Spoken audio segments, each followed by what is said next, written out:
Very good morning news. నమస్తే, నేను విజయ Chandrika. ABN breakfast news కి స్వాగతం. ఆంధ్రప్రదేశ్ కు మంచి రోజులు వచ్చాయి. ఇది ఒక సినిమా డైలాగ్ లా అనిపించినా మంచి రోజులు వచ్చాయి అంటే ఆల్రెడీ ప్రభుత్వం మారడంతోనే వచ్చేసాయి. కానీ ఇప్పుడు ఆ మంచి రోజులు ఇంకా స్టార్ట్ అయిపోయాయి వేగంగా అన్నది జరుగుతున్న పరిణామాలు చూస్తే స్పష్టంగా కనిపిస్తోంది. ఆరంభమే అదుర్స్, ఆరంభమే ఆహా, ఆరంభమే కేవలం నెల రోజుల్లోనే అద్భుతం అన్నట్టుగా జరుగుతున్న పరిణామాలు చూస్తే అనిపిస్తుంది. ఎందుకు అంటే 75,000 కోట్ల రూపాయల పెట్టుబడితో బీపీసీఎల్ రెడీ అయింది. 4,000 కోట్ల రూపాయలతో విన్ఫాస్ట్ వియత్నాం నుంచి బ్యాటరీ సంస్థ ఇక్కడ కేంద్రంగా ఏర్పాటు చేయడానికి వాళ్లు సై అన్నారు. ఇంకొక 1,00,000 కోట్లతో చమురు సంస్థలు కూడా పెట్టుబడులు పెట్టేందుకు సిద్ధంగా ఉన్నాయని చెప్పి ఇప్పటికే మంత్రి భరత్ కూడా వెల్లడించారు. అంటే 75,000 కోట్ల రూపాయల బీపీసీఎల్ పెట్టుబడి. సో ఇవన్నీ గ్రౌండ్ అవడానికి సిద్ధంగా ఉన్నాయి. 4,000 కోట్లతో విన్ఫాస్ట్, 1,00,000 కోట్లతో చమురు సంస్థలు. సో నిన్న ఈ సంస్థకి సంబంధించిన ప్రతినిధులందరూ కూడా సీఎం చంద్రబాబుతో భేటీ అయ్యారు నిన్న సచివాలయంలో. సో దానికి సంబంధించిన చర్చలు జరిగాయి.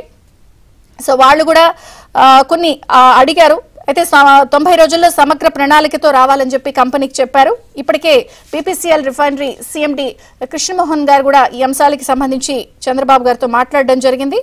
సో వాళ్ళందరూ కూడా ఒప్పుకున్నారు. సో అక్టోబర్ కల్లా పూర్తి ఫీజిబిలిటీ రిపోర్ట్తో ప్రతినిధులు వస్తామని చెప్పారు. సో ఇది గనక పూర్తి స్థాయిలో సాకారం అయితే 25,000 మందికి ఉపాధి లభించే అవకాశం కేవలం బీపీసీఎల్ ద్వారా ఉంది. అలాగే 1,00,000 కోట్లకు సంబంధించి పెట్టుబడులు పెట్టేందుకు చమురు సంస్థలు సిద్ధంగా ఉన్నాయి. ఇప్పటికే ఆంధ్రప్రదేశ్ కి 900 కిలోమీటర్ల పై చిలుకు అతిపెద్ద కోస్ట్ లైన్ ఉంది. సో ఇది ఒక వరం ఆంధ్రప్రదేశ్ కి. పెట్టుబడుల నేపథ్యంలో ఇప్పుడు రిఫైనరీ సంస్థలు, చమురు సంస్థలు కూడా సిద్ధంగా కాబోతున్నాయి. ఇక 4,000 కోట్లతో విన్ఫాస్ట్ సై అంది. సో వియత్నాంలోనే అత్యంత ఎలక్ట్రిక్ కార్ల తయారీలో ఈ సంస్థ చాలా చాలా పాపులర్, చాలా ఫేమస్. సో వాళ్ళు ఇక్కడ బ్యాటరీ కంపెనీ పెట్టేందుకు కూడా ప్రతినిధులు భేటీ అయ్యారు. వీళ్లే కాకుండా బెల్జియం, జపాన్ రాయబారులతో కూడా చంద్రబాబు భేటీ అయ్యారు. కాబట్టి ఒక రకంగా మంచి రోజులు మొదలయ్యాయి కాదు, స్టార్ట్ అయిపోయాయి, వేగంగా పరిగెడుతున్నాయి. కేవలం నెల రోజుల్లోనే ఇన్ని కోట్ల రూపాయల పెట్టుబడులకి సంబంధించిన కంపెనీలు, పారిశ్రామికవేత్తలు క్యూ కట్టడం అనేది ఆరంభం నిజంగానే అదుర్స్ అనిపిస్తోంది. ఎందుకంటే 2014-19 సంవత్సరంలో కూడా మనం అప్పుడు చంద్రబాబు నాయుడు ముఖ్యమంత్రిగా ఉన్నప్పుడు ఎటువంటి పరిస్థితులు మనం చూసాం. సో ఎఫ్డిఐ అంటే ఫారిన్ డైరెక్ట్ ఇన్వెస్ట్మెంట్ కియా వచ్చింది. అప్పట్లో 13,500 కోట్ల రూపాయలతో 18,000 మందికి ఉపాధి కల్పిస్తూ తిరుపతిలో అశోక్ లేలాండ్, మెటాకార్ప్ ఇలాంటి సంస్థలు రావడం చూసాం. కానీ గత 5 ఏళ్ల ప్రభుత్వంలో జగన్మోహన్ రెడ్డి గారు ముఖ్యమంత్రిగా ఉన్నప్పుడు ఇక్కడ పూర్తి స్థాయిలో వెండెట్టా పాలిటిక్స్ నడిచింది. సో కంపెనీలు పెట్టాలంటే మాకేంటి, మాకెంత, ఇలా వాటాల విషయంలో కూడా కొంత పంచాయతీలు చూసాం. కొంత అన్స్టేబిలిటీ, ఒక రకమైనటువంటి పాలసీల విషయంలో అనేక మంది పారిశ్రామికవేత్తలు, సంస్థలు ఇక్కడ రావడానికి ఆంధ్రప్రదేశ్ చూడటానికే జంకారు. గతంలో కేంద్ర ప్రభుత్వం కేటాయించినటువంటి 139 సంస్థలు కూడా కనీసం గ్రౌండ్ అవ్వని పరిస్థితి. అంతేందుకు మనం చూసాం సొంత వైసీపీ ఎంపీ ఎంవివి సత్యనారాయణ అసలు ఇక్కడ ఆంధ్రప్రదేశ్లో వ్యాపారాలు చేయాలంటే కష్టమే, నేనే హైదరాబాద్ వెళ్ళిపోతున్నా అంటూ కూడా మాట్లాడిన సందర్భాలు మనం చూసాం. మరి ఈ నేపథ్యంలో ఇప్పుడు ఒక దశలో అప్పట్లో ఉన్నటువంటి ముఖ్యమంత్రి గారు దావోస్ వెళ్ళడాన్ని కూడా అసలు పెద్ద ఏముంటుంది అన్నట్టుగా వ్యవహరించారు.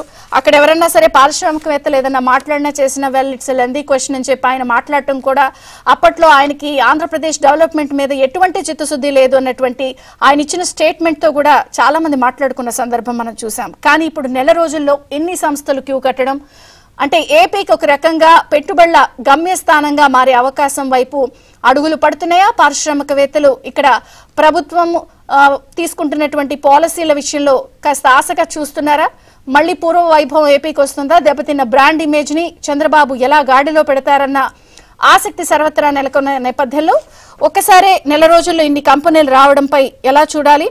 సో ఎందుకంటే ఇప్పటికే ఏపీలో నిరుద్యోగ రేటు 14% ఉంది, పట్టభద్రులు 24%, యువత 30%తో ఉందనేది లెక్కలు గణాంకాలు చెప్తున్న నేపథ్యంలో ఇవన్నీ కూడా సంక్షోభాల నుంచి అవకాశాలు సృష్టించడంలో చంద్రబాబు గారు దిట్ట అనే పేరుంది. అది మళ్లీ కళ్ళకు కనిపిస్తున్న నేపథ్యంలో దీన్ని ఎలా కొనసాగిస్తారు? వాడి దగ్గర ఉన్న వ్యూహం ఏంటి?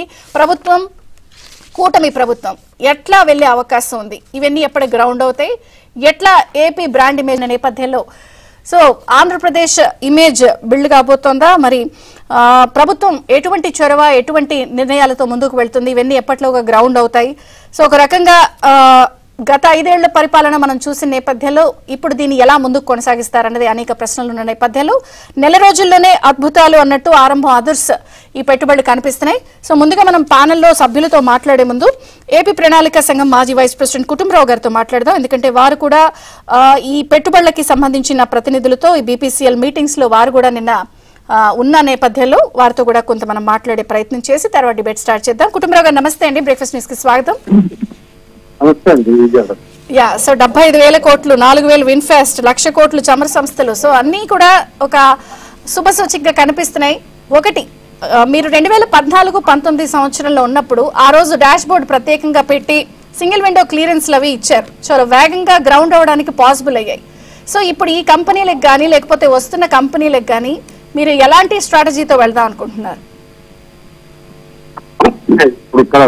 Couple of points very important అండి విజయ గారు, అర్థం చేసుకోవాల్సింది. ఎందుకంటే 2014-19 మధ్యలో మేము ఇన్వెస్టర్ సమిట్ కూడా కండక్ట్ చేసి చాలా వరకు అగ్రిమెంట్ సైన్ చేసిన తర్వాత చాలా మంది అనమాట ఆపోహలు ఉండేవి, అనుమానాలు ఉండేవి. నిజంగా ఇన్ని ఇన్వెస్ట్మెంట్స్ వస్తాయా, తేగలరా అని చెప్పేసి ఆ టైం అప్పుడే ముఖ్యమంత్రి గారు చంద్రబాబు నాయుడు గారు పారదర్శకంగా ఉన్నది, ఒక డాష్ బోర్డ్ అంటూ పెట్టండి, అందులో ఆర్ కేటగిరీ, గ్రీన్ కేటగిరీ అన్ని పెట్టి ల్యాండ్ అలాట్మెంట్ దగ్గర నుంచి ఫౌండేషన్ స్టోన్ దగ్గర నుంచి కమిషన్ అయ్యే వరకు ప్లాంట్ అనమాట ఎప్పటికప్పుడు ప్రోగ్రెస్ డాష్ బోర్డ్ లో చూసుకునేటట్టు కూడా పెట్టాం. కాబట్టి ఒక అత్యంత పారదర్శకంగా అనమాట ఆ డాష్ బోర్డ్ పెట్టినప్పుడు కూడా కొందరు కమిట్ చేశారు నిజంగా ఇవన్నీ అవుతున్నాయని. అయితే ఫొటోస్ కూడా అప్లోడ్ చేయడం జరిగింది. అప్పుడు చాలా మంది అన్నారు అనమాట, ఇది నెల్లూరు సైడ్ కానీ ఇటు తిరుమల సైడ్ కానీ మొబైల్ కంపెనీలు తిరుమల సైడ్ లో వస్తున్నాయా, డిస్కౌంట్ లాంటిది వస్తుందా, రావట్లేదా, సిటీ దగ్గర మజ్దా కానీ వేరే పెద్ద కంపెనీలు కోకా కోలా ఇవన్నీ వస్తున్నాయా లేదంటే కూడా ఎప్పటికప్పుడు ఫోటోలు పెట్టడం, విఆ డెవలప్మెంట్ ప్రోగ్రెస్ అనమాట అనంతపూర్ లో పెట్టడం ఇవన్నీ జరిగింది. కాబట్టి ఏంటంటే ఒక అగ్రిమెంట్ సైన్ చేసినా సరే, ఇన్వెస్ట్మెంట్ ఏదైనా సరే ముఖ్యమంత్రి గారి ఐడియా ఏంటంటే ప్రజలకు కూడా తెలియాలి వాస్తవాలు, అందులో ఎన్ని కష్టాలు ఉన్నాయి, నష్టాలు ఉన్నాయి, వాళ్ళు కూడా తెలుసుకుంటే కోఆపరేషన్ చేస్తారని చెప్పి ఆ పారదర్శకంగా డాష్ బోర్డ్ పెట్టడం జరిగింది. అండ్ వన్ టైం అనమాట దాదాపు 6-7 లక్షల కోట్లు అనమాట గ్రౌండింగ్ అయ్యే పరిస్థితి ఉన్నప్పుడు అనమాట జగన్మోహన్ రెడ్డి గారు ప్రభుత్వం వస్తుంది. నిజంగా ఒక డార్క్ ఏజ్ అని అనొచ్చు ఆంధ్రప్రదేశ్ 2019 నుంచి 24 వరకు. ఎందుకంటే ఈ మధ్య వైట్ పేపర్స్ ప్రిపరేషన్ లో కూడా అడ్మినిస్ట్రేషన్ ఎట్లా నడిచింది, ఇంటర్నల్స్ ఏ విధంగా ఉన్నాయి అనేది చూస్తే నిజంగా డార్క్ ఏజెస్ అని చెప్పేసి అనాలి. ఎందుకంటే ఒక పాలకుడు ఎట్లా ఉండకూడదు అన్న దానికి బెస్ట్ ఎగ్జాంపుల్ అనమాట జగన్మోహన్ రెడ్డి అని అంటాను. ఎందుకంటే never should A person like Jaganmohan Reddy should be given public office అంటాను. ఎందుకంటే కపుల్ ఆఫ్ జనరేషన్స్ నష్టపోతాయి, అంత డ్యామేజ్ చేశారనమాట. ఎందుకంటే చూస్తున్నాం పేపర్లు కూడా. కొన్ని సింపుల్ 1-2 ఎగ్జాంపుల్స్ చెప్తాను ఇన్వెస్ట్మెంట్ వచ్చే ముందు అనమాట. ఏ సెక్యూ అగ్రిమెంట్ అని చెప్పేసి పవర్ అనమాట సోలార్ ది సైన్ చేశారు, దాదాపు అందులో 65,000-80,000 కోట్ల మధ్యలో నష్టం వస్తుంది. ఆ అగ్రిమెంట్ సైన్ చేసినప్పుడు అనమాట ట్రాన్స్మిషన్ ఖర్చులు కానీ ఇవన్నీ దృష్టిలో తీసుకోకుండా. అండ్ గవర్నమెంట్ రావటం 2019లో ఏం చేశారండి, సిపిఐలు క్యాన్సిల్ చేశారు. కాబట్టి వచ్చే కంపెనీలకి ఇన్వెస్టర్ కాన్ఫిడెన్స్ అనేది పోయింది, పాలసీ కంటిన్యూటీ అనేది ఉండదు అనేది అప్పుడే అయిపోయింది. దాంతో ఏ పరిశ్రమ రాకుండా నీకేంటి నాకేంటి అన్న పద్ధతిలో క్విట్ ప్రోకో పద్ధతిలో అప్పుడు రెజ్యూమ్ నడిచేపాటికి అనమాట ఏ ఇన్వెస్ట్మెంట్స్ కూడా రాలేదు. ఇవన్నీ అర్థం చేసుకోవాలి. ఈ బ్యాక్గ్రౌండ్ చూసిన తర్వాత ఇప్పుడు చంద్రబాబు నాయుడు గారు రావటం is known for his vision, అది మనందరికీ తెలిసింది. ఎందుకంటే రేపు ఏమి జరగబోతుంది, పారిశ్రామిక విప్లవం ఏది రాబోతుంది అనేది యాంటిసిపేట్ చేయగలం. ఇవరకు 1998లో 99లో చూసాం ఏ విధంగా ఐటీకి బీజేపీ హైదరాబాద్ లో అనేది చూసాం. అట్లానే 2014 నుంచి అనమాట ఏపీ ఒకటి బైఫర్కేషన్ తర్వాత ప్రధానంగా అగ్రికల్చర్ ఎకానమీ అయిపోయింది, మనం వ్యవసాయ ఆధారిత ఎకానమీ అయిపోయింది. దాని నుంచి అనమాట కాస్త మార్పు కావాలి, మ్యానుఫ్యాక్చరింగ్ తీసుకురావాలి, లేకపోతే ఉద్యోగ కల్పన జరగదు అని చెప్పేసి ఆ దిశగా అడుగులేస్తా సైమల్టేనియస్ గా సర్వీసెస్ సెక్టర్ ఇంప్రూవ్ చేయాలని. అంటే ఏపీకి ఉన్నటువంటి పొటెన్షియల్ ని బేస్ చేసుకుని ఇప్పుడు మనకి రాయలసీమ ఉంది, సోలార్ ఎక్కువ ఉంటుంది, గోదావరి జిల్లాలు ఉంటాయి, అగ్రో బేస్డ్ గా ఉంటుంది, సో ఇలా కాన్సన్ట్రేటెడ్ గా వెళ్దాం అనుకుంటున్నారా? ఈసారి చాలా ఇంటిగ్రేటెడ్ ప్లాన్ ఉంటుందండి. ఎందుకంటే క్లియర్ కట్ గా అనమాట ఎక్కడ ఈచ్ డిస్ట్రిక్ట్ కూడా దానికి ఉన్న ప్రాధాన్యతలు ఏంటి, అందులో ఉన్న వనరులు ఏంటి, ఏ వనరులు బాగా వాడుకోవచ్చు అనేది మొత్తం ఆల్రెడీ ఒక డేటా మ్యాప్ ఉంది. ఆ డేటా మ్యాప్ ని బట్టి అనమాట సపోజ్ ఇప్పుడు అనంతపూర్ ఉంది, ఆల్రెడీ ఒక ఆటోమొబైల్ హబ్ కింద ఎమర్జ్ అవుతుంది, బెంగళూరుకి దగ్గరగా ఉంది, కర్ణాటక సైడ్ అనమాట భూమి రేట్లు కూడా బాగా పెరిగినాయి. కాబట్టి మన సైడ్ అనమాట ఇండస్ట్రియల్ డెవలప్మెంట్ కి స్కోప్ ఎక్కువ ఉంది. అక్కడ అది లెవరేజ్ చేసుకోవాలి. ఏంటి చిత్తూరు సైడ్ వస్తే కనుక చెన్నైకి లెవరేజ్ చేసుకోవాలి. ఇటు కర్నూలు సైడ్ ఇటు సైడ్ వస్తే హైదరాబాద్ లెవరేజ్ చేసుకోవాలి. విశాఖపట్నం అనే ఓన్ ఏ విధంగా మెట్రోగా ఎమర్జ్ అవుతుందో మనం చూసాం. కాబట్టి విశాఖపట్నానికి పోర్ట్ అడ్వాంటేజ్ ఉంది. కోస్ట్ లాంగ్ కోస్ట్ లైన్ మన రాష్ట్రానికి ఏదైతే ఉందో అది పోర్ట్ బేస్డ్ ఎకానమీగా డెవలప్ చేస్తే ఒక ఈస్టర్న్ గేట్ వే అనమాట ఫర్ ఇండియా ఈస్ట్ అనమాట డెవలప్ అవుతుంది. కాబట్టి అనమాట మన వనరులు ఏంటి, మన కంపిటెన్స్ ఏంటి, మనం ఎందులో రాణించగలిగితే కనుక ఎక్కువ అవుట్ పెర్ఫార్మ్ చేయగలుగుతాం అనేది చూసుకునే ఆ విధంగా కూడా స్టెప్స్ ముందుకు వేయడం జరుగుతుంది. సార్ ఫైనల్ క్వశ్చన్ అంటే ఇప్పుడు వస్తున్న ఈ ఇన్వెస్ట్మెంట్స్ ఏదైతే రిఫైనరీ కానీ బ్యాటరీ కంపెనీ కానీ ఓవరాల్ గా గ్రౌండ్ అయితే ఎంత మేర ఎంప్లాయ్మెంట్ జనరేట్ అవ్వచ్చు? ఇప్పుడు రిఫైనరీ చాలా మంది చూస్తారండి. లైక్ బీపీసీఎల్ రిఫైనరీ ముందు దాదాపు 70 నుంచి 75,000 కోట్లు అనమాట ఇన్వెస్ట్మెంట్ ఓవర్ 5 years అవుతుంది.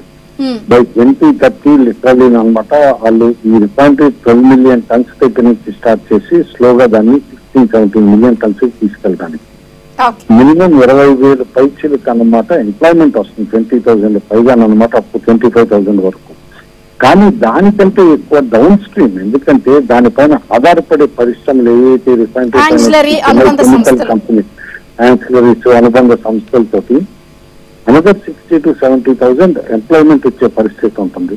కాబట్టి ఒక పెట్రో కారిడార్ లాగా అనమాట వైజాగ్ నుంచి మొదలుపెట్టి ఇటు బందర్ వరకు అనమాట ఇదంతా కూడా డెవలప్ అయితే కనుక 2-3 లక్షల ఉద్యోగాలు ఓవర్ ఎ పీరియడ్. అంటే ఇవన్నీ కూడా ఏదో ఊహాజనితంగా నేను చెప్పట్లా, ఏదో ఓవర్ నైట్ గా 2 years లో వస్తాయి 3 years లో వస్తాయని కూడా చెప్పట్లా. ఈ డెవలప్మెంట్స్ ఆన్ ట్రాక్ వెళ్తే కనుక నెక్స్ట్ 7 to 8 years లో డెవలప్మెంట్ జరుగుతుంది, అన్ని ఉద్యోగాలు కూడా వస్తాయి. అండ్ అది ఇప్పుడు మనం చూస్తున్నాం సాంప్రదాయేతర ఏదైతే విద్యుత్ ఉందో రీన్యూబుల్ ఎనర్జీ అంటాము, దాంట్లో మనకి ఇంత పెద్ద కోస్ట్ లైన్ ఉంది, సిలికాయ్ అవైలబుల్ ఉంది, క్వార్ట్జ్ అవైలబుల్ ఉంది. మన దగ్గర ఇంతవరకు సోలార్ ఫిలిమ్స్ మాడ్యూల్స్ చేసే కంపెనీలు లేవు. కాబట్టి ఒక రా మెటీరియల్ అక్కడ దగ్గర నుంచి మొదలుపెట్టి ఫైనల్ గా పవర్ డెవలప్ చేయడానికి సోలార్ ప్యానల్స్ వర్క్ చేయడానికి కూడా స్టెప్స్ తీసుకుంటాం. ఆ విధంగా డెవలప్మెంట్ చేస్తే ఒక ఇంటిగ్రేటెడ్ డెవలప్మెంట్ ఉంది. స్టేట్ అనమాట literally we want to grow in double figure at 14 to 15% per year అండి రాష్ట్రం. అండ్ ఖచ్చితంగా చేసి చూపించగలుగుతాం. థ్యాంక్ యూ కుటుంబరావు గారు, థ్యాంక్స్ ఫర్ జాయినింగ్. మనం ఇక డిస్కషన్ స్టార్ట్ చేద్దాము. టీడీపీ నుంచి విద్యాసాగర్ గారు జాయిన్ అయ్యారు, జనసేన నుంచి జనరల్ సెక్రటరీ శివశంకర్ గారు, అలాగే రాజకీయ విశ్లేషకులు కుండబద్దలు గౌతమ్ గారు కూడా జాయిన్ అయ్యారు. అందరికీ స్వాగతం. శివశంకర్ గారు మీతో మాట్లాడతాను. సో ఒక రకంగా శుభ పరిణామం, వేగంగా అడుగులు పడుతున్నాయి. సో అన్ని పూర్తి స్థాయిలో గ్రౌండ్ అయితే ఇదేమి జోక్ కాదు. 25,000 నుంచి 30,000 వరకు కూడా అవకాశాలు ఉండే ఛాన్సెస్ ఉన్నాయని చెప్పి ఈ కంపెనీస్ పెట్టుబడుల మీద చెప్తున్నారు. సో ఇది ఒక ఎత్తు అయితే రాబోయే కంపెనీలకి మీరు కాన్ఫిడెన్స్ బిల్డ్ చేయడం అనేది చాలా పెద్ద వ్యవహారం. ఏం చేస్తారు, ఏం చెప్తారు? ఫస్ట్ కామెంట్ ఏంటి?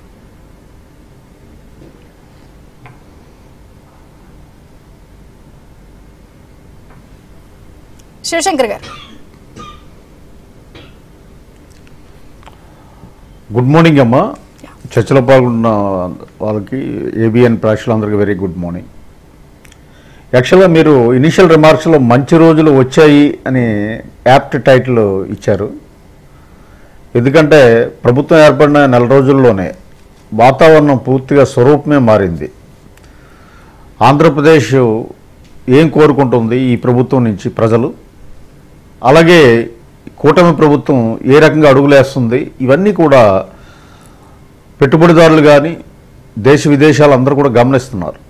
ముఖ్యంగా అన్నిటికంటే బీపీసీఎల్ మన ఆంధ్రప్రదేశ్కి రావడం చెప్పుకోదగ్గ అంశం. ఎందుకంటే మనతో పోటీ పడిన రాష్ట్రాలు గుజరాత్ అండ్ మధ్యప్రదేశ్. ఈ 2 రాష్ట్రాలు ఏంటంటే స్టేబుల్ గవర్నమెంట్ ఉంది అక్కడ. గుజరాత్లో కానీ మధ్యప్రదేశ్లో కానీ స్ట్రాంగ్ గవర్నమెంట్స్ ఉన్నాయి. ఎందుకంటే చేంజ్ ఆఫ్ గవర్నమెంట్స్ జరగలేదు అక్కడ. సో మన దగ్గరికి వచ్చేసరికి చేంజ్ ఆఫ్ కంటిన్యూటీ దెబ్బతిన్నది.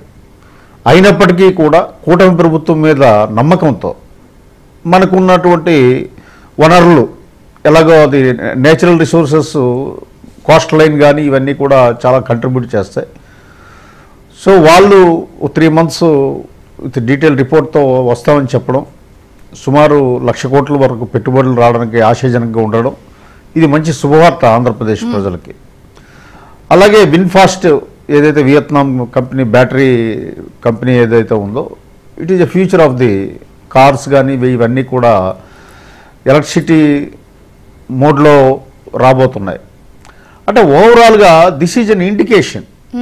అంటే ఆంధ్రప్రదేశ్ మళ్ళీ బ్రాండ్ ఇమేజ్ బ్యాక్ వచ్చింది.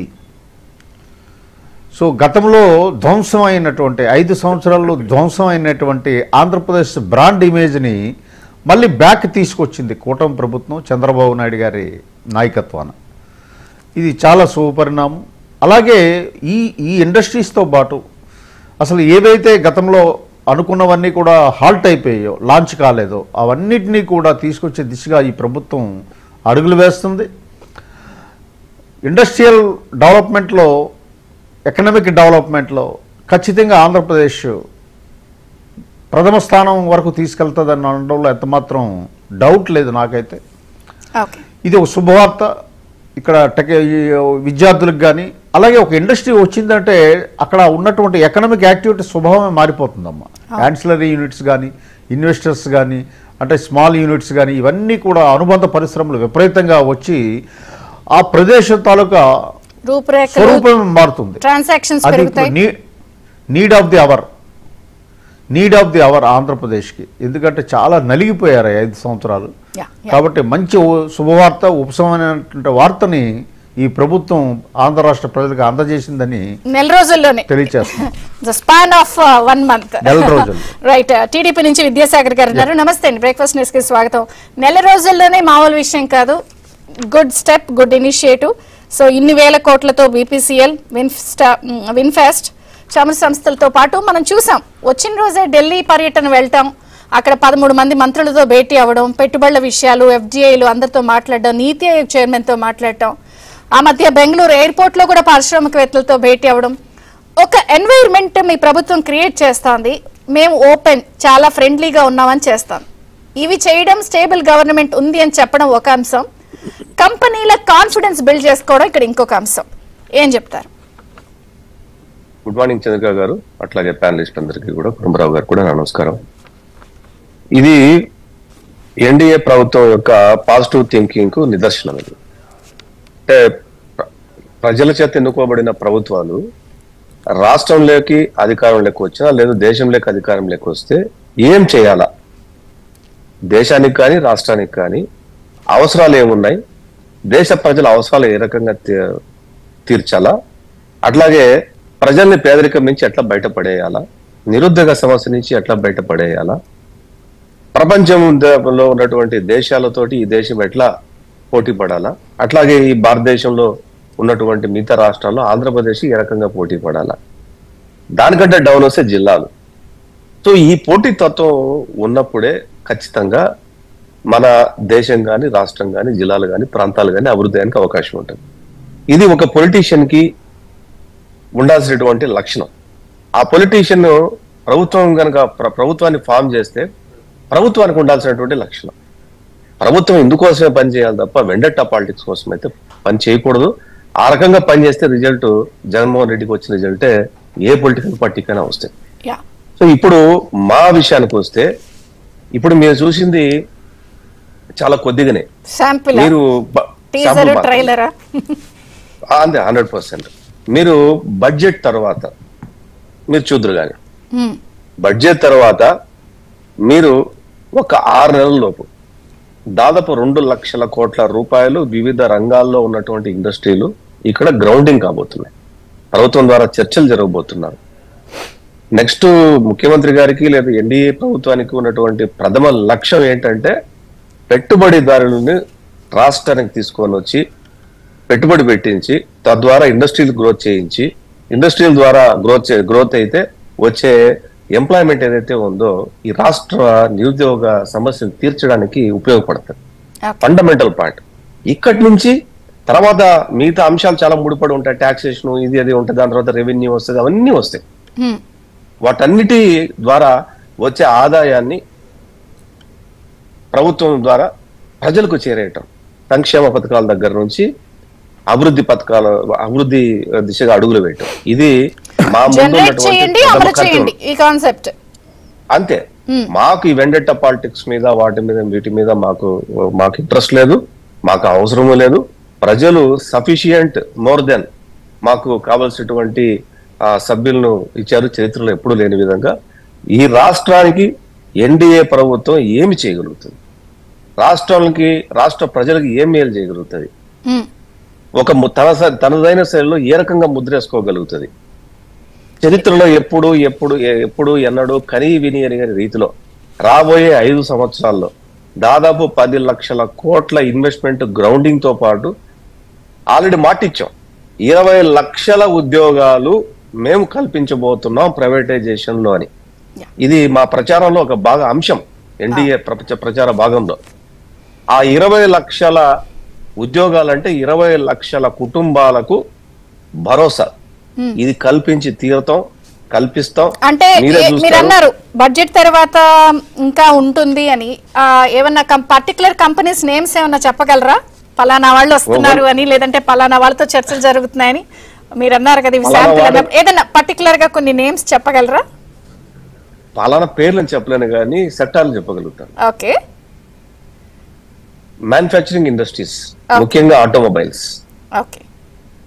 ఆటోమొబైల్స్ మీద తిరుపతి పరిసర ప్రాంతాలు, తర్వాత కొన్ని మ్యానుఫ్యాక్చరింగ్ లైక్ ఏమంటారు వైద్యంలో ఉపయోగించేటటువంటి పరికరాలకు సంబంధించినటువంటి కొన్ని విశాఖపట్నంలో ఉన్నటువంటి కొన్ని ప్రాంతాలు, అట్లాగే ఫిషరీస్ సంబంధించి డెవలప్మెంట్ యాక్టివిటీస్ సంబంధించి కోస్టల్ ఏరియాలో, అది ఎక్కడ అనేది ప్రాంతం అది కాదు కానీ, ఇవి రాబోయే ఒక 6 నెలల్లో దాదాపు 2 లక్షల కోట్ల రూపాయలకు సంబంధించిన పెట్టుబడులు ఈ ప్రాంతంలో రావటం, అది 1 or 2 years లో కంప్లీట్ అయిపోవటం, ఎంప్లాయ్మెంట్ జనరేట్ అవటం.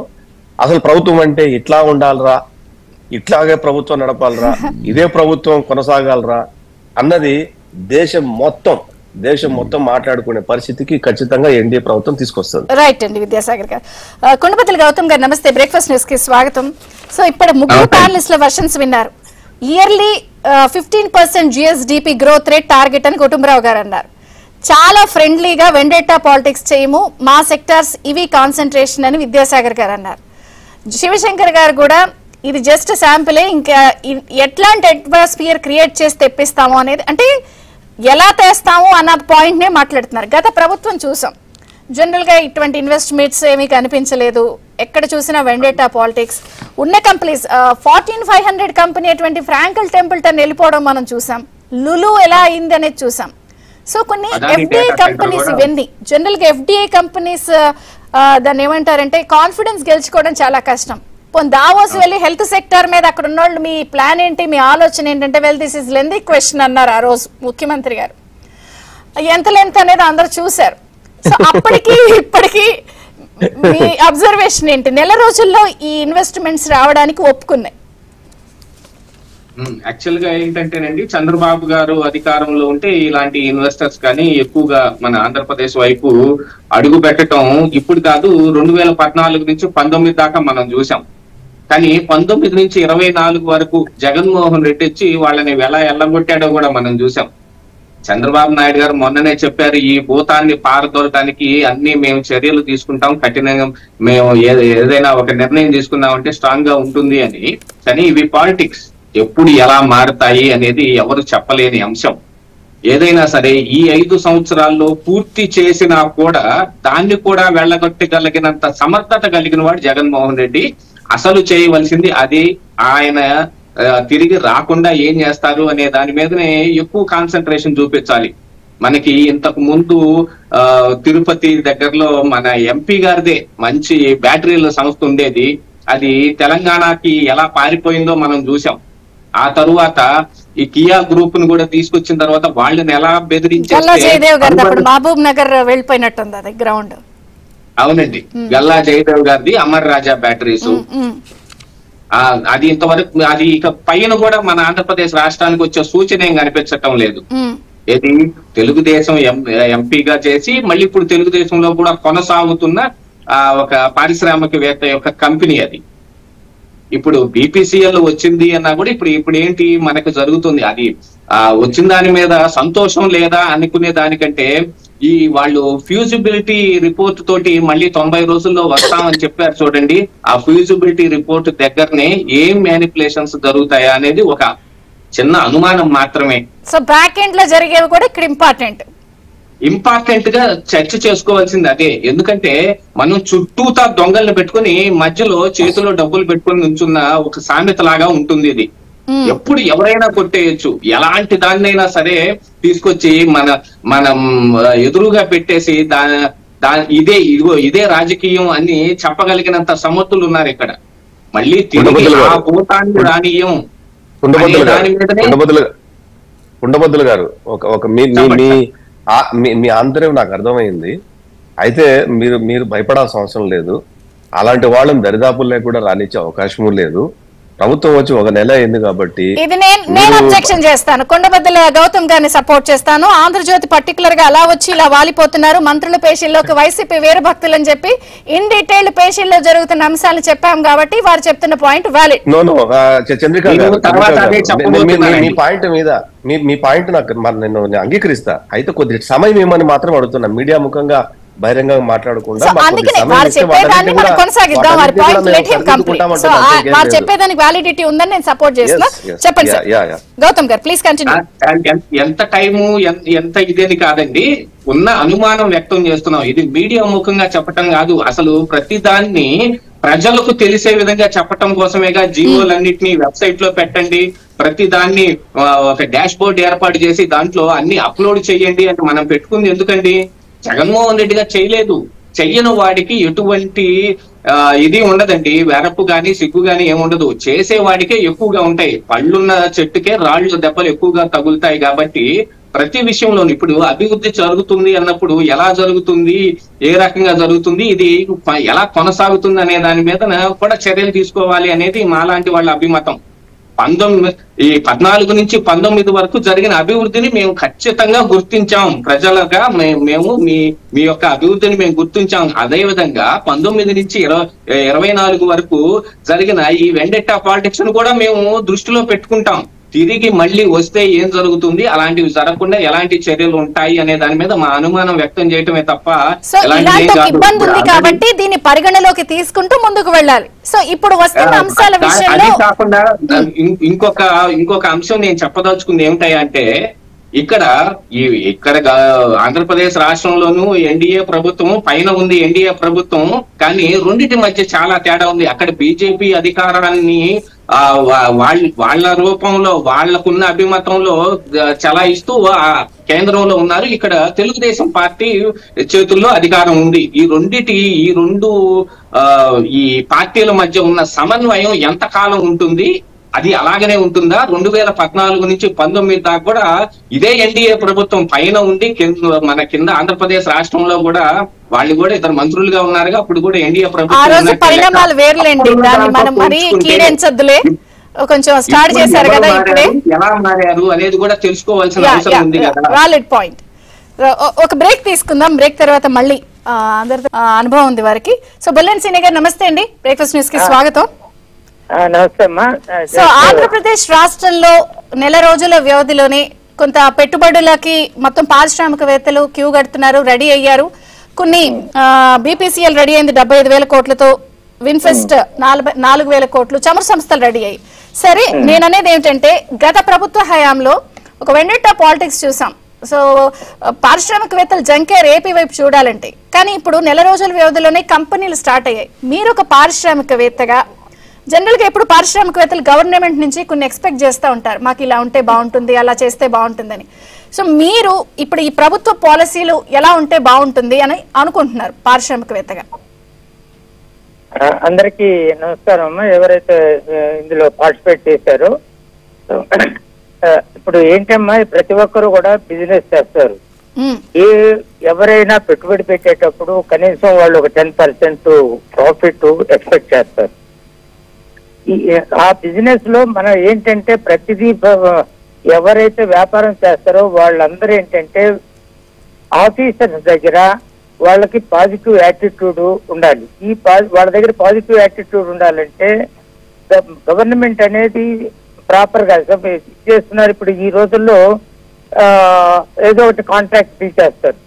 అది ఆ కాంట్రాక్ట్ పిలిచినప్పుడు బడ్జెట్ లో ఎలాంటి ప్రొవిజన్ అనేది ఉండదు, స్పెసిఫిక్ ప్రొవిజన్ లేకుండా వీళ్ళు ఇష్టం వచ్చినట్టు టెండర్స్ పిలవటం, ఆ తర్వాత వర్క్ చేయించుకోవటం, వాళ్ళ చుట్టూ తిప్పుకోవటం, ఆ బిల్లులు తెచ్చుకోవటానికి మాకు వచ్చే ఆఖరాకి వచ్చే ఏదైతే ఉందో అదంతా బ్యాంకులకు ఇంట్రెస్ట్ కట్టుకోవటం, ఆ తర్వాత ఈ మాకు క్రెడిట్ రేటింగ్ అంతా తగ్గిపోయి ఇలా మొత్తం అన్ని సంస్థలు నాశనం అయిపోయినాయి. ఎస్పెషలీ స్టేట్ రోడ్ ప్రాజెక్ట్ లో ఇది చాలా జరుగుతుంది. ఇప్పుడు అదే కనుక మనం national highway authority of India central government work కి స్టేట్ గవర్నమెంట్ వర్క్ కి ఇదే డిఫరెన్స్. నేనమ్మా చేస్తూ 1973 నుంచి ఈ ఫీల్డ్ లో ఉన్నాను.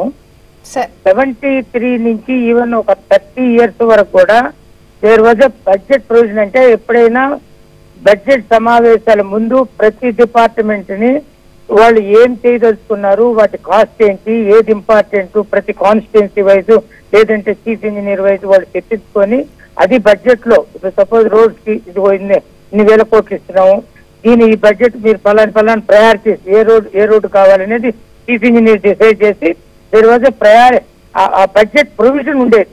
ఎప్పుడైతే ఆ బడ్జెట్ ప్రొవిజన్ ఉంటుందో పనిచేసిన తర్వాత పేమెంట్స్ అనేవి ఆటోమేటిక్ ఎప్పుడు ఏ రోజు కూడా ఒక 20 years బ్యాక్ అయితే ఎప్పుడు పేమెంట్స్ ఆగే కాదు. ప్రజెంట్ ఈ 20 years నుంచి ప్రతి స్టేట్ గవర్నమెంట్ ప్రాజెక్టు వీళ్ళకి అవగాహన లేదు. వాళ్ళు ఏదో పని చేయించుకోవటం, అసలు ఎవరి చేతన పని చేయించుకుంటే వాళ్ళకి పేమెంట్ ఇవ్వాలనే ఇది ఉండాలి ఎవరికైనా, గవర్నమెంట్ కానీ ఆఫీసులకు కానీ. ఆఫీసులు ఏమో తను వస్తాడు నా పని చేయలేదు అది అంటాడు ఇది అంటాడు, మళ్ళీ చేసి లేట్ అయితే అన్ని లేట్ వాళ్ళ వల్ల అయితే ఎక్స్టెన్షన్ ఆఫ్ టైం ఇచ్చేదానికి నానా హింస. ఇవన్నీ కూడా కొంత వేగంగా ఏదైనా ఒక గ్రీన్ ఛానల్, ఒక సింగిల్ విండో క్లియరెన్స్ లో ఒక బోర్డు ఏదో పెట్టి ఇవి కాన్సన్ట్రేట్ చేయాలంటారు. అదే అసలు మెయిన్ ఏంటంటే బడ్జెట్ ప్రొవిజన్ లేకుండా ఏ వర్క్ టేకప్ చేయకూడదు. అది ఫస్ట్ థింగ్. చేస్తే ఆ తర్వాత ఎవరి చుట్టూ ఎవరు తిరగకర్లా. ఈ రోజు పెద్ద పెద్ద కంపెనీలన్నీ నాశనం అయిపోయినాయంటే ఈ మొత్తం ఈ స్ట్రాటజీ. అంటే ఇప్పుడు ఏదైనా రోడ్డు వర్క్ పిలుస్తారు, రోడ్స్ తీసుకుంటే ఆ తర్వాత అక్కడ ల్యాండ్ అక్విజిషన్ ఉంటుంది. ఆ ల్యాండ్ అక్విజిషన్ కాదు, యుటిలిటీ షిఫ్టింగ్ కాదు, ఇవన్నీ దీని it will prolong. 2 years contract it will go up to 4 years and then payments ఇవ్వరు. Who is responsible? నేను ఒక చిన్న ఎగ్జాంపుల్ చెప్తానమ్మా. మేము 2005లో పోలవరం టెండర్ ఫస్ట్ మాకు వచ్చింది. ఓకే, మాకు మధుకానుకి వచ్చింది. దాన్ని అప్పుడు ఒక్కటే నామ్ దాంట్లో ఏంటంటే మనం ఎంత క్యూసెక్ ఫ్లోకి డిజైన్ చేసి చేయాలనేది ఒకటే నామ్ మీద ఆ టెండర్ వేయాలి. వాళ్ళు అప్పుడు 30 lakh క్యూసెక్స్ డిశ్చార్జ్ కి డిజైన్ చేయమని పెట్టారు. మిగతా అప్పుడు దాని ప్రకారం మొత్తం మేము డిజైన్ చేసి చేసాం. ఆ తర్వాత దాన్ని వీళ్ళు సిడబ్ల్యూసి సిడబ్ల్యూసి పంపిస్తే మేము ఇచ్చిన ప్రపోజల్ అంతా వాళ్ళు you go up to 50 lakh cusecs discharge కి డిజైన్ చేయమన్నారు. సో దానివల్ల ఏమైంది, ఇప్పుడున్న స్పిల్వే ఛానల్ ఆ రోజు 650 మీటర్లు విడుతున్న spillway channel it went up to 1050 meters. ఇలా చేసి దానికి ఒక పనిహమాల్ని చీఫ్ ఇంజనీర్ ఒకడు ఉన్నాడు. ఇది ఈపీసీ అంటే ఈపీసీలో ఒక ప్రొవిజన్ పెట్టుకొని ఆ ఈపీసీ ఉంటుంది. ఎక్కడ ఏది చేంజ్ అయినా అంటే మీరు అనేది డిపార్ట్మెంట్స్ లో ఉన్న అధికారులు గానీ లేకపోతే సంబంధిత యాక్షన్ లో ఇన్వాల్వ్ అయిన వాళ్ళందరినీ కూడా కరెక్ట్ గా ఉండాలి, కరెక్ట్ గా పెట్టాలంటారు. ఉండాలి. అనుకోండి ఆఫీసర్ తప్పు చేస్తే ఆ తర్వాత పాలిటీషియన్ ఇదివరకు తను చెప్పేది కరెక్టా కాదా అనలైజ్ చేయలేదా. ఏ పారామీటర్ అంటే 650 meter width spillway channel expression దగ్గర 10 మీటర్లు 11 మీటర్లు తవ్వాల్సింది అది 1050 meters పోతే అది ఈపీసీ అని మాట్లాడతారు వాళ్ళందరినీ. థ్యాంక్ యూ సినయ్ గారు, థ్యాంక్స్ ఫర్. దీంట్లో ఉన్న ఆలోచనలు ఇవి. సో మీరు చేస్తుంది కరెక్టే, అంతా బాగుంది, ఆహ్వానించాం. కానీ మాకంటూ ఇలాంటివి ఉంటాయి ప్రాబ్లమ్స్. అండ్ గౌతమ్ గారు కూడా చెప్తుంది ఒక పాయింట్, గ్రౌండ్ అయ్యే వరకు కూడా చాలా ఇబ్బందులు ఉంటాయి. అంటే ఒకటేమ్మా, వాళ్ళ ఆలోచనలు వాళ్ళ ఆందోళనలు సహేతుకమే. కాకపోతే ఇక్కడ హైలీ ఎక్స్పీరియన్స్డ్ పర్సన్ సీఎంగా ఉన్నారు ఈ రాష్ట్రానికి. నెంబర్ 1, అడ్మినిస్ట్రేషన్ మీద పూర్తి అవగాహన ఉన్నటువంటి చీఫ్ మినిస్టర్ ఆయన. సో ఖచ్చితంగా కొద్ది రోజులైనా వెయిట్ చేయాలి కదమ్మా. ఇప్పుడు గౌతమ్ గారు అయినా సరే ఇంకా 1 మంత్ కాలేదు. 1 మంత్ కాకముందే మనం అంటే వీళ్ళు గత 5 సంవత్సరాల్లో జరిగిన అరాచకాల దృష్టిలో పెట్టుకొని కొంత ఆందోళన చెందవచ్చు. ఇప్పుడు దాన్ని సెటరేట్ చేయడానికే చాలా ఒక 2-3 మాసాలు పడుతుంది అడ్మినిస్ట్రేషన్ కానీ. ప్లస్ అడ్మినిస్ట్రేషన్ స్తంభించిపోయింది, నీరసించిపోయింది. వాళ్ళని మోటివేట్ చేసే పనిలో పడ్డారు ఇప్పుడు ప్రభుత్వం. డీటెయిల్ రివ్యూ చేస్తున్నారు, ఎక్కడ ఏ లోట్లు జరిగాయి, ఆ లోట్లు జరగకుండా ఉండడానికి ఏం చేయాలి, what measures we have to take, వీటన్నిటి మీద ఉంటూ ఒక బ్రాండ్ ఇమేజ్ని బయటికి పంపించారు. మళ్ళీ ఈ ప్రభుత్వం మారింది, పెట్టుబడులకి ఇది స్వర్గధామంగా కాబోతుంది ఆంధ్రప్రదేశ్, మీరేం వర్రీ కావక్కర్లేదు అన్నటువంటిది ఒక మెసేజ్ బాహ్య ప్రపంచానికి పంపించారు. జనరల్ గా మెసేజ్ పంపించిన కొన్ని కంపెనీస్ ఎలా ఉంటాయంటే వాళ్ళకి జరిగిన ఎంబారస్మెంట్ ని గత ప్రభుత్వాలు కొన్ని కంపెనీస్ ఎలా ఎంబారస్ చేసి చూశారు. సో కొంత మళ్ళీ కాన్ఫిడెన్స్ గెలుచుకోవడానికి అనేది కూడా ఒక మేజర్ పాయింట్, సన్నన్ లైన్ అది. ఇప్పుడు లులున్ చూసాము, లేకపోతే ఫ్రాంకల్ టెంపుల్టన్ చూసాము, 14500 కంపెనీ అది. అంటే వరల్డ్ లోనే 500 బెస్ట్ కంపెనీలో అది ఒకటని అర్థం. అలాంటి వాళ్ళు ఎంబారస్ అయ్యి వెళ్ళినప్పుడు మిగిలిన కంపెనీలు కాన్ఫిడెన్స్ మళ్ళీ గెలుచుకుని రావడానికి మీరు ఇక్కడ ఏదన్నా ఒకటి చెయ్యాలి, అద్భుతాలు. అంటే ఖచ్చితంగా మళ్ళీ గెలుచుకునే సమర్థత ఉన్న ప్రభుత్వం అమ్మా ఇది. ఎందుకంటే ఇక్కడ ఎనదర్ అడ్వాంటేజ్ ఏంటంటే కేంద్రంలోనూ రాష్ట్రంలోనూ కూడా ఒకే ఎన్డీఏ ప్రభుత్వం ఉంది కాబట్టి అటువంటి మంచి సుహృద్భావ వాతావరణం ఏర్పడుతుంది. ఖచ్చితంగా గతంలో జరిగిన సంఘటనలనే పునరావృతం చేసుకుంటే ఇబ్బంది పడతారు వాళ్ళు కూడా, మేము కూడా. ఎందుకంటే అది ఎందుకు జరగకూడదు, అది పీడకల. 5 సంవత్సరాలు ఒక పీడకల ఆంధ్ర రాష్ట్ర ప్రజలకి. పరిపాలన చేయమని ఇస్తే విధ్వంసం చేశాడు ఆయన, అరాచకం చేశాడు. దాన్ని తొందరగా మర్చిపోవాలి, ప్రోయాక్టివ్గా ప్రోగ్రెసివ్ థింకింగ్గా పాజిటివ్ థింకింగ్తో మనం వెళ్ళవలసినటువంటి అవసరం ఉంది. ఖచ్చితంగా ఇండస్ట్రియలైజేషన్ పాలసీ వస్తుంది. ఆ ఇండస్ట్రియలైజ్ పాలసీలో ఖచ్చితంగా ఇండస్ట్రియలిస్ట్కి ఏదైతే ఆశిస్తున్నారో ఈ ప్రభుత్వం నుంచి అది ఫుల్ఫిల్ చేస్తారన్న నమ్మకం నాకుంది. ఏ రకమైన సెక్యూరిటీ కావాలన్నా అంటే గతంలో జరిగినటువంటి మళ్ళీ పునరావృతం కాకుండా చర్యలు తీసుకునే దిశగానే ఈ ప్రభుత్వం ఆలోచిస్తుంది. ఏ గవర్నమెంట్ వచ్చినా సరే అవి కంటిన్యూ అయ్యేటట్టే రక్షణ కల్పించే దిశగా చట్టంలోనే దాన్ని పొందుపరిచే దిశగా ఈ ప్రభుత్వం ఆలోచిస్తుంది. కాబట్టి ఏ రకమైన ఆందోళన చెందన అవసరం లేదని మీ ద్వారా పారిశ్రామికవేత్తలు కానీ పెట్టుబడిదారులకు కానీ అందరికి కూడా నేను తెలియజేస్తున్నాను. విద్యాసాగర్ గారు, ఇక్కడ ఒక మేజర్ పాయింట్, ఒక పారిశ్రామికవేత్తగా సీనియర్ గారు ఇందాక చెప్పారు, యాక్షన్స్ స్పీడ్ ఉండాలి, కొంత డిపార్ట్మెంటల్ వైజ్ ఫ్లో స్పీడ్గా ఉండాలి, బడ్జెట్ ప్రొవిజన్స్. సో మీరు కూడా ఇంతక మాట అన్నారు, ఆఫ్టర్ బడ్జెట్ చూడండి ఎటువంటివి కంపెనీస్ ల్యాండ్ అవుతాయి, గ్రౌండ్ అవుతాయి, యూ కాంట్ ఈవెన్ ఇమాజిన్ అంటున్నారు. సో వారు చెప్పే పాయింట్స్ కూడా వాలిడ్ పాయింట్స్. ఫ్లో ఇవి చాలా వేగంగా ఉండాలి, నిర్ణయాలు కూడా ఎక్కడ అబ్స్ట్రక్టల్స్ రాకుండా చూసుకోవాలి అని. కరెక్టే, ఆయన పాయింట్ ఆఫ్ వ్యూలో ఆయన 100% కరెక్ట్. యాజ్ ఇన్వెస్టర్గా అనుకోవచ్చు, డెవలపర్గా అనుకోవచ్చు, లేకపోతే ఏదైనా ఆయన ఒక ఈ ఆంధ్రప్రదేశ్ పురోగతిలో ఆయన భాగస్వామి కూడా అవడానికి ఆయన సలహాలు సూచనలు ఇవ్వటంలో తప్పేం లేదు, ఇవ్వాలి కూడా. అయితే నేనేమంటానంటే గవర్నమెంట్ కి ఒక ప్రయారిటీస్ ఉంటాయి. గవర్నమెంట్ అంటే ప్రయారిటీస్ తో పాటు ఏముంటదంటే దాంట్లో అడ్మినిస్ట్రేటివ్ ఇష్యూస్ ఉంటాయి. అడ్మినిస్ట్రేటివ్ ఇష్యూస్ ని ఆయన అడిగింది ఇదే, అడ్మినిస్ట్రేటివ్ ఇష్యూస్ స్పీడప్ గా ఉండాలి అనేది. ఖచ్చితంగా ఉంటాయి. ఆ ఖచ్చితంగా ఉంటాయని ఎందుకు చెప్తున్నామంటే మాకున్న సమయం కనీసం రిపేర్ చేయడానికి ఉన్న సమయం 5 సంవత్సరాలే. ఈ 5 సంవత్సరాల్లో మేము ఎంత స్పీడ్ గా పనిచేసి ఎంత ఉన్న ఎగ్జిక్యూటివ్ ఆల్రెడీ ఉన్న గ్రౌండింగ్ అనేవి కానీ లేదు వచ్చేటివి కానీ రాబోయేటివి కానీ ఇవన్నీ కూడా గ్రౌండింగ్ చేసి ఎగ్జిక్యూషన్ చేసి రిజల్ట్ చూపించాలి మేము 10 ఏళ్ళు మళ్ళీ ప్రజల ముందుకు వెళ్ళాలంటే. కాబట్టి నేను ఇందాక కొండబద్దల గారు మాట్లాడినా కూడా నేను ఎందుకు టైం అడిగానంటే ఒక థిన్ లైన్ ఉంది, దయచేసి అందరూ గమనించండి. ప్రభుత్వం మారి ఇప్పటికీ ఆల్మోస్ట్ రిజల్ట్ వచ్చి రేపటికి నెల 4వ తారీఖు ప్రమాణ స్వీకారం చేసి 1 month అయింది. ఈ 1 month లో అధికారులు లేదా ప్రభుత్వము వాటి పరిభాష, వాటి బాడీ లాంగ్వేజ్ ట్రాన్స్మిస్ట్ అవుతుంది. ఇప్పుడు ఆ పీరియడ్ లో ఉంది. అంటే అధికారులు మేము ప్రభుత్వంలోకి వస్తాం, మేము ఖచ్చితంగా పాలన చేస్తామని నమ్మకం మాకు ఉండొచ్చు, కానీ అధికారులు విభిన్న అభిప్రాయాలు ఉండొచ్చు.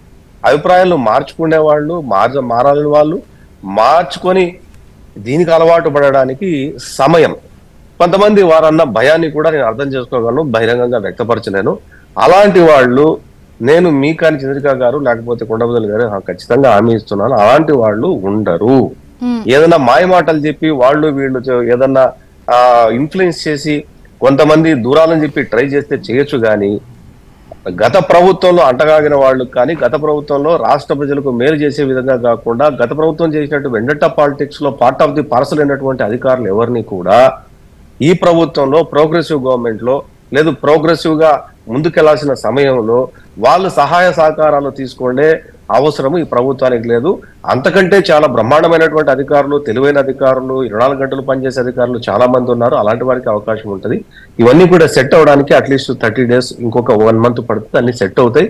కంగారు పడాల్సిన అవసరం లేదు. దీంతో పాటు ఇంకొక పాయింట్, గత ప్రభుత్వము కంపెనీస్ కి ఇచ్చే ప్రోత్సాహకాలే 5,000 కోట్ల రూపాయలు పెండింగ్ ఉంది.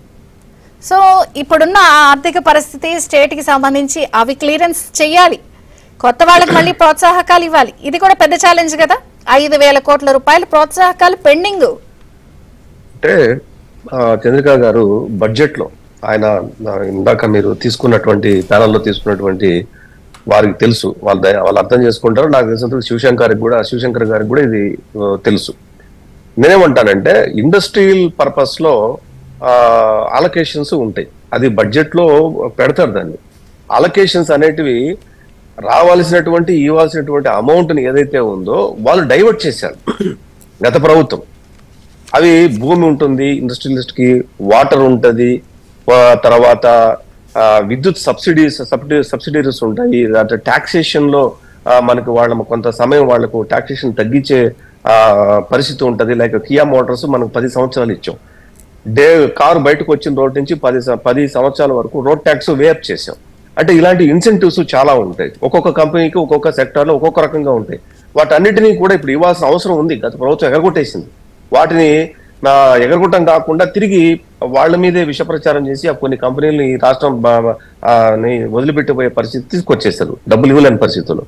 తెలుగుదేశం ప్రభుత్వం, ఎన్డీఏ ప్రభుత్వం ఎటువంటి పరిస్థితుల్లో కూడా వాళ్ళకి రావాల్సిన ఇన్సెంటివ్స్ కానీ, విద్యుత్ బకాయిలు కానీ, లేకపోతే వాళ్ళకి ప్రామిస్ చేసినట్టు మేము ఏదైతే గత ప్రభుత్వం ప్రామిస్ చేసినా కూడా వాళ్ళ రాష్ట్రంలో పెట్టుబడులు ఒకవేళ పెట్టి ఉంటే లేదు 2014 నుంచి 2019 వరకు అండర్ గోయింగ్ ప్రాసెస్ లో ఉండి ప్రభుత్వం మారిన తర్వాత అవి స్టార్ట్ అయి ఉంటే వాటికి రావాల్సిన ఇన్సెంటివ్స్ కానీ, ఇప్పుడు రాబోయే ప్రభుత్వంలో, ఇప్పుడు మా ప్రభుత్వంలో రాబోయేటటువంటి పరిశ్రమలు కానీ, పెట్టుబడులు కానీ ఇవ్వాల్సినటువంటి రాయితీలు ఏవైతే ఉన్నాయో ఒక్క అనా పైసా కూడా బ్యాలెన్స్ పెట్టకుండా సింగిల్ విండో సిస్టమ్ ద్వారా వారికి ఎప్పటికప్పుడు అనుమతులు జారీ చేస్తూ వాళ్ళకి రావాల్సినటువంటి బ్యాంకుల రుణాలకు సంబంధించి గ్యారంటీస్ కానివ్వండి, ఎంప్లాయ్మెంట్ జనరేట్ చేయడానికి స్కిల్డ్ పీపుల్ ని కానివ్వండి, ల్యాండ్ కానివ్వండి, పవర్ ని కానివ్వండి, వాటర్ ని కానివ్వండి, ప్లాన్ తో వెళ్తున్నా. ఇప్పుడు ముఖ్యమంత్రి గారు, రేపొద్దున డిప్యూటీ సీఎం గారు, మినిస్టర్ భరత్ గారు రేపొద్దున మళ్ళీ ఫారిన్ విజిట్ వెళ్ళి 2 కంపెనీలు అనే టైం కల్లా కూడా ఇక్కడ కొన్ని థింగ్స్ మీకు కనిపించాలి. రేపొద్దున మళ్ళీ FDI వాళ్ళు వచ్చేసరికి ముగ్గురు మళ్ళీ ఫారిన్ ట్రిప్ వెళ్ళి విజిట్ చేసేసరికి పరిస్థితులు ఇక్కడ కొత్త కనిపించాలి. చంద్రిక గారు ఒక విషయం చెప్తాను. గత ప్రభుత్వంలో నాకు తెలిసిన అంశం చెప్తాను నేను. ఇండో యూరోపియన్ బిజినెస్ కౌన్సిల్ అని ఒకటి ఉంటది. లాస్ట్ లో 2019 జనవరిలో ఒక సందర్భంలో ఇండో యూరోపియన్ కౌన్సిల్ వాళ్ళు జర్మనీలో ఒక సమావేశం పెట్టి యూరోప్ లో ఉన్న కంపెనీస్ అన్నింటినీ కూడా అట్రాక్ట్ చేయాలనేది ఒక ప్లాన్ చేశారు. అయితే అన్ఫార్చునేట్ గా ఎలక్షన్స్ డేట్ రావటం, విడలేకపోవటం రకరకాలుగా జరిగినాయి. అంటే ఇక్కడ ఒక్కొక్క యూరోపియన్ కంట్రీస్ బిజినెస్ కౌన్సిల్ అంటే అది యునైటెడ్ యూరోపియన్ కంట్రీస్ అన్ని ఒకటే డాలర్, ఒకటే రూపీ చెల్లుబాటులో ఉంటుంది. కాబట్టి ఒక కంట్రీలో సమావేశం పెడితే అన్ని దేశాల వాళ్ళు వస్తారు. కొన్ని అరబ్ కంట్రీస్, కొన్ని అమెరికన్ కంపెనీస్, కొన్ని ఇంకొక చోట, ఒక్కొక్క దేశం ఒక్కొక్క ప్రయారిటీస్ లో వర్క్ చేస్తూ ఉంటది. ముఖ్యంగా యూరోపియన్ కంట్రీస్ మనము చూసుకుంటే కార్ల తయారీ విషయంలో వాళ్ళు చాలా ఇట్స్ హబ్, ప్రపంచానికి అది హబ్, అది ఆటోమొబైల్ రంగం అన్నది. అట్లాగే ఎలక్ట్రానిక్ గూడ్స్ మీకు యుఎస్, సాఫ్ట్వేర్ యుఎస్, ఇక ఒక రకాలు ఉన్నాయి. అంటే మీరు అన్న పాయింట్ లో ఇప్పుడు అందుకోసమే చూడండి, మంత్రివర్గంలో కూడా very energetic, very gigantic people లాంటి వాళ్ళని తీసుకొని, ప్రోగ్రెసివ్ మైండ్ సెట్ ఉన్న వాళ్ళని తీసుకొని, పాత కొత్త కలయికలో ఏదైతే ముందు కలిసి వెళ్తున్నామో ఈ కాంబినేషన్ అంటున్నానంటే లాస్ట్ టైం గుడ్డు కబుర్లో విన్నాం మేము. పరిశ్రమలు అనగానే కోడిగుడ్డు పెట్టింది, పిల్ల పెట్టింది, పిల్ల రావాలి, ఇలాంటివి విన్నాం మేము. నేను చెప్పలేకపోతున్నాను. మీరు మమ్మల్ని నీరు గారుస్తున్నారు మా ఉత్సాహాన్ని. నీరు గార్చట్లేదు. సో చాలా కోటి ఆశలతో ఉన్నాము. Very very good thing. చాలా ఒక నేను అన్నాను మంచి రోజులు, నేను అందుకే ఇంట్రో ఇచ్చాను. సో మనం మూవ్ అవుతాము. గౌతమ్ గారు ఒక పాయింట్ సార్, జనరల్ గా ఆంధ్రప్రదేశ్ లో ఎప్పుడు కూడా ఇన్వెస్ట్మెంట్స్ అన్నప్పుడు ఒక పోటీ వినిపించేది. మాకు ఇన్ని వచ్చినాయి, పక్క రాష్ట్రానికి ఇన్ని వచ్చినాయి, ఒక టేబుల్ ఫార్మాట్ లో కంపారిజన్స్ లో నడిచేది. గత 5 ఏళ్లలో అలాంటివి చూడలేదు. కానీ ఇప్పుడు నెల రోజుల్లోనే 3 సంస్థలు ఇలాగా మ్యాచింగ్ లో యాడ్ అయిపోయినాయి. సో ఇక రాబోయే రోజుల్లో పోటీ పరంగా మిగిలిన స్టేబుల్ గా ఉన్నటువంటివి లేదా మనకన్నా జిఎస్డిపిలు ఎక్కువ ఉన్న వాళ్ళని కాదని మనకి రావాలి, ఇవన్నీ ఇంకా మనకి యాడ్ అవ్వాలి అంటే ఏం జరగాలి, ఎలా ఉండాలంటారు ఫైనల్ గా? ఇదేనండి యాక్చువల్ గా చెప్పాలి అంటే, చంద్రబాబు నాయుడు గారు అధికారంలోకి రాగానే ఒక గుడ్ స్టార్ట్ మొదలవుతుంది. ఆ గుడ్ స్టార్ట్ చూడగానే పక్క రాష్ట్రాల్లో ఉన్న వాళ్ళకి కావచ్చు, కేంద్రంలో ఉన్న వాళ్ళకి కావచ్చు, ఒక రకంగా ఈర్ష్య, ద్వేషాలు, కన్నుగుట్టడం లాంటివి జరుగుతాయి. 14 నుంచి 19 దాకా జరిగిన దాంట్లో చంద్రబాబు నాయుడు గారు చేసిన ప్రతి ఒక్క పనిని అందరూ మెచ్చుకునేదే. కానీ ఎందుకు అడ్డం పడి ఆగిపోయిందండి? ఈసారి అలాంటివి జరగవు అనే నమ్మకం ఎవరిస్తారండి? నమ్మకం ఏమీ లేదు. తెలుగుదేశం పార్టీ గాని, తెలుగుదేశం ఇప్పుడు అధికారంలో ఉన్న ఈ చంద్రబాబు నాయుడు గారు గాని మంచి చెయ్యరు అనేది కాదు, వాళ్ళకి టైం ఇవ్వకూడదు అనేది కాదు. గతంలో జరిగిన దెబ్బలని మళ్ళీ అదే రకంగా అదే విధంగా వెళ్తే ఎలాగ మనం తట్టుకోగలుగుతాం? పర్ఫెక్ట్ ప్లాన్ ఉందని కుటుంబరావు గారు అందరూ చెప్తున్నారుగా. Let's wait. ప్రస్తుతానికైతే పర్ఫెక్ట్ ప్లాన్ ఉండే ఉండొచ్చు, భూతాన్ని పారదోలే ఐడియాలు వాళ్ళ దగ్గర ఉండొచ్చు. చేస్తా ఉన్నారుగా భూతాలని మొన్న. భూతాలని భూత వైద్యుడు వచ్చి వదిలిస్తాడు, అది వేరే విషయం అనుకోండి. దాని దగ్గర మంత్రదండం మన దగ్గర ఏముంది అనే దాని మీద మేము కూడా ఆలోచించుకుంటాం. మేము మిమ్మల్ని ఒక మాట అనాలని కానీ, మిమ్మల్ని ఎత్తు పొడవాలనేది కానీ మాకు ఉండదు. మాకు ఉన్న ఈ సామాజిక అందరూ బాగుంది బాగుంది అంటే ఎలా, ఎవరో ఒకళ్ళు ఒక ముళ్ళకర్ర పెట్టి గుచ్చే అని చెప్పాలి కదా. It's very good thing. లేదు, ఎవరికి వాళ్ళు ఆలోచించుకుంటే జరిగేది. మేము భూతాన్ని పారదోల్తాం అని గట్టిగా విశ్వాసంగా చెబుతాం. నెల రోజుల్లోనే ఆరంభం అయితే అదర్స్, ఇందులో అన్డౌటెడ్లీ ఆరంభం అదర్స్. ఆల్ ద బెస్ట్ కుటుంబ ప్రభుత్వానికి. చూద్దాం ఇంకెన్ని స్పీడ్ గా చేస్తారు ఏమిటి అనేది. థ్యాంక్ యూ శివశంకర్ గారు, విద్యాసాగర్ గారు, గౌతమ్ గారు, సినయ్ గారు, అలాగే కుటుంబరావు గారు మీ ఒపీనియన్స్ తెలియజేసినందుకు థ్యాంక్స్ ఫర్ జాయినింగ్. ఇది బ్రేక్ఫాస్ట్ న్యూస్. అప్డేట్స్ కొనసాగుతాయి, చూస్తూనే ఉండండి ABN.